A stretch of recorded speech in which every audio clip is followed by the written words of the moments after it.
In China's far western mountains live those who have yet to be touched by the economic miracle. Despite 20 years of rapid growth, these people have slipped through the crack. China believes this image doesn't fit with a rapidly developing nation, so it set an ambitious target to break the cycle of poverty.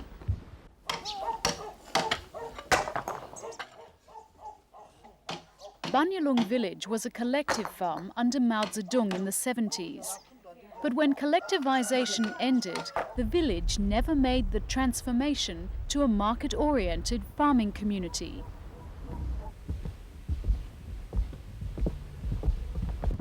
Visiting the home of Sang Ji-ying and her husband is like going back in time. Their house is falling down, and in the countryside there's no such thing as a pension.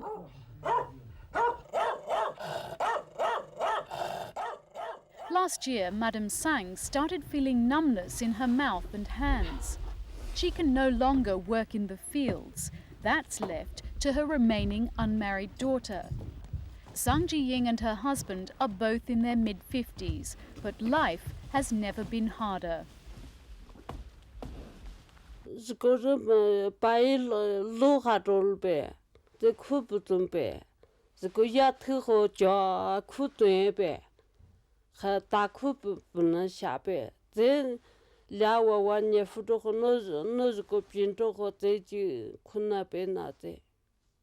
And it's made no easier by the natural conditions.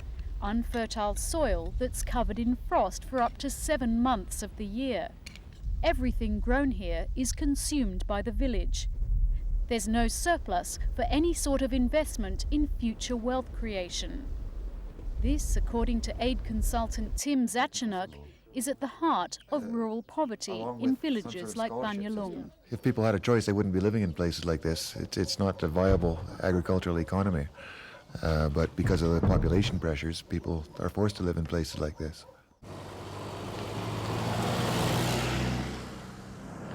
Australia has helped to build roads and water supplies in the region.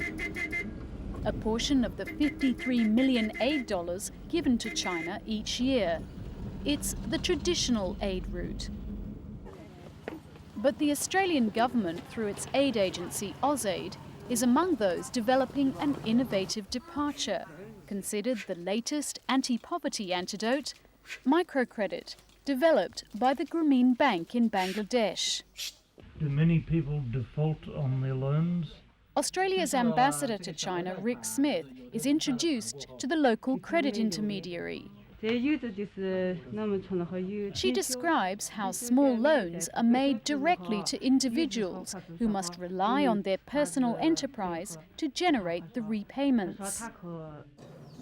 The loans are small, in the order of $80 a year at 12% interest, repayable monthly. Another feature of the scheme is that the loans don't require collateral. Microcredit is one way of providing people with an opportunity to improve themselves, but not the answer to everything. The microcredit project covers more than 10,000 households in total. But in villages like Banyalong, where there's virtually no cash economy, the agricultural base is so narrow that the scheme has a long way to go. The best way to solve them is by diversifying the opportunities of people. People from villages like this, if their children can get an education and get a chance to work in industry or in the cities, people will never be able to get wealthy or solve their poverty problems if they have to rely on agriculture.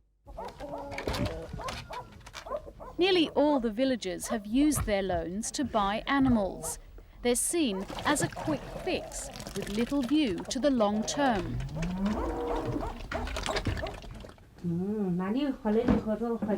Sang Ji-ying has come to make her interest payment. Her friend, Madame Chow, is Banyalong's credit intermediary in the Australian-designed aid scheme. Madame Chow's job is to collect the monthly interest payments from the villagers. For each loan she collects, she earns a small commission. 做这么高，你们是给我做花青了，5块。 Madam Sang's interest amounts to $1 a month on a principal of $80. While it doesn't sound like very much, it's money she doesn't have. Harvest time is still a few months away, and Madam Sang's family doesn't have any other regular income. She pays the interest by borrowing money from her relatives. 这批对呀，还那家，那个酒又好，贷款还不起呗，还不起啊。你这是就是说，这个没有29着，就是这个29不起啊，还是贷款还不交不起啊？就贷20，这个20还是交不起。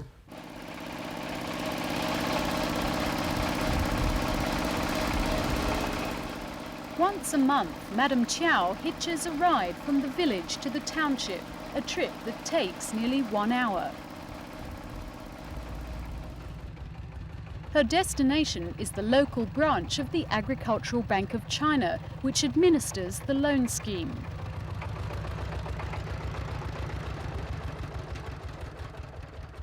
Lately, the monthly ritual hasn't been as profitable for Madam Chow.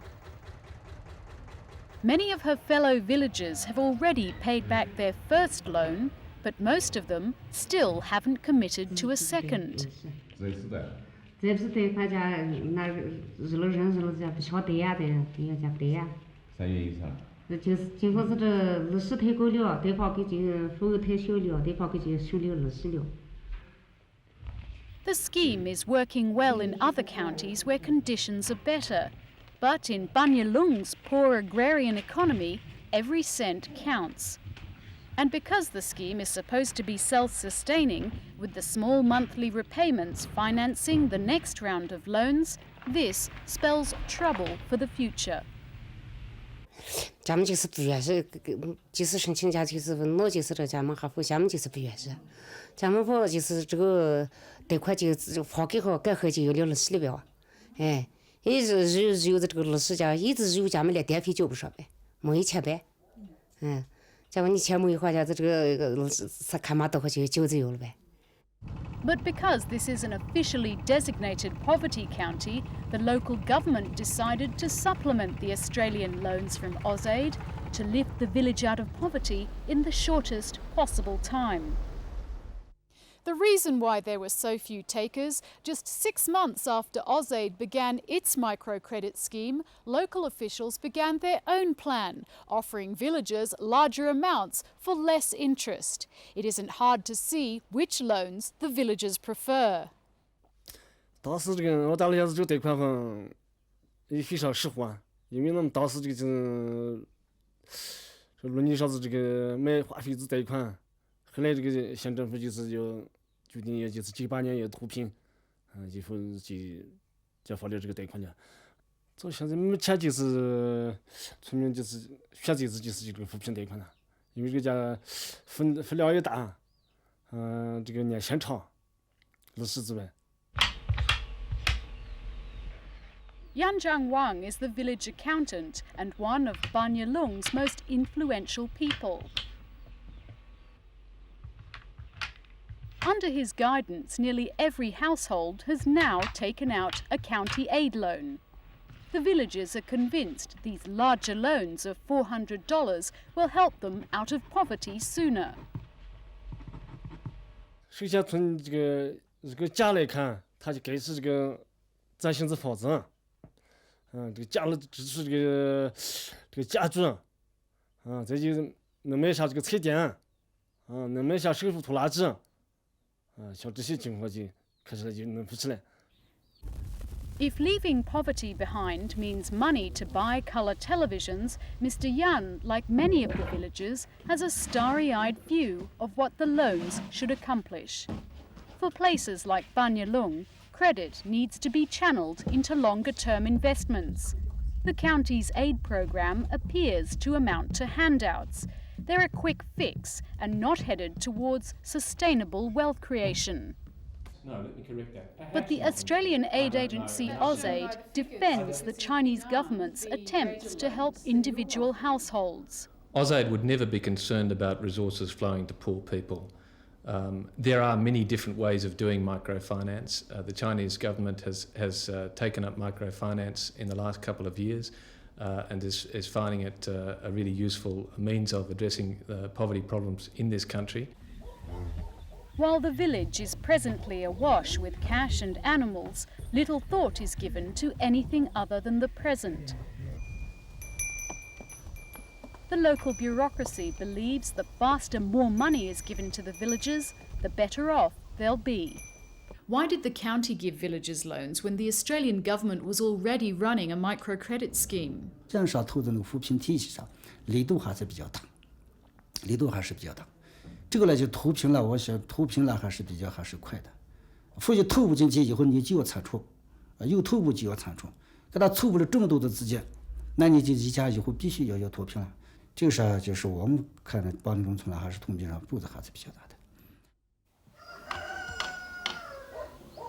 Sang Ji-ying needs help to pay medical expenses before she buys any more livestock.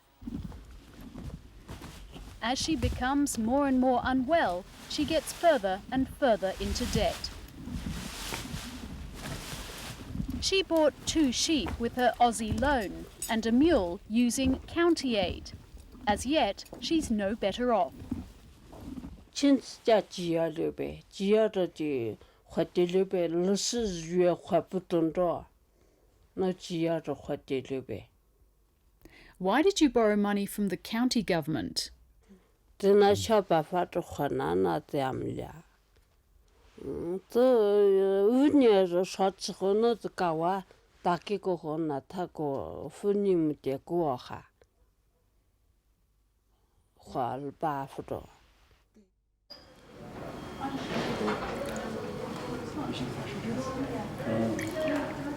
Chinese apple champagne in the county government headquarters to celebrate the handover of the project to Chinese management.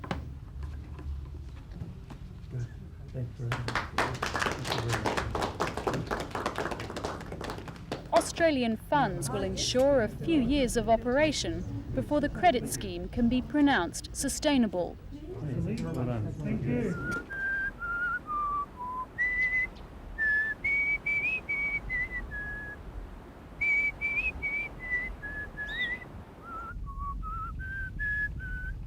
Ending poverty in places where the economic miracle never arrived is a political priority for China. But there's no celebration yet for the villagers of Banyalong. Once the national deadline is over or the Australian loans disappear, what will the villagers do then? Microcredit might be the latest attempt to eradicate Banyalong's desperation. It could also be its ruin.